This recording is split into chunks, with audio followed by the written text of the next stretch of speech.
এতই যদি তোমাদের দরদ হয় তো তোমরা প্রথমে কেন সই করলে না? জুলাই সনদ নিয়ে প্রধানমন্ত্রী তারেক রহমান গুরুত্বপূর্ণ বক্তব্য দিয়েছেন। এতই যদি তোমাদের দরদ হয় তো তোমরা প্রথমে কেন সই করলে না ভাই? আমরা দেশবাসীকে পরিষ্কারভাবে আবারও আজকে এই জনসভায় দাঁড়িয়ে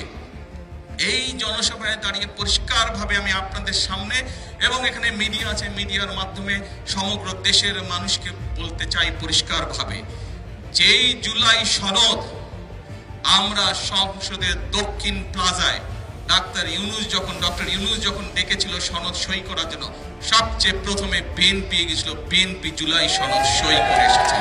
কাজেই যেই জুলাই সনদ বিএনপি সই করে এসেছে, সেই জুলাই সনদের প্রত্যেকটি অক্ষর, প্রত্যেকটি শব্দ, প্রত্যেকটি লাইন ইনশাল্লাহ আমরা বাস্তবায়ন করব।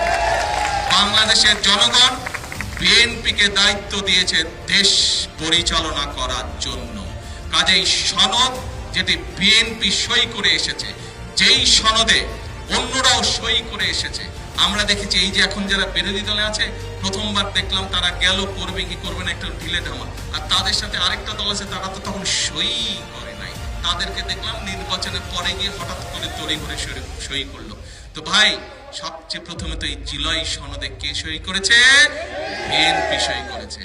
যারা নির্বাচনের পরে গিয়ে সই করলো, কিন্তু জুলাই আন্দোলনে যারা জুলাই সনদের জন্য তারা গলা ফাটায় ফেলে, তাদেরকে তো আমরা প্রশ্ন করতে পারি, এতই যদি তোমাদের দরদ হয় তো তোমরা প্রথমে কেন সই করলে না ভাই?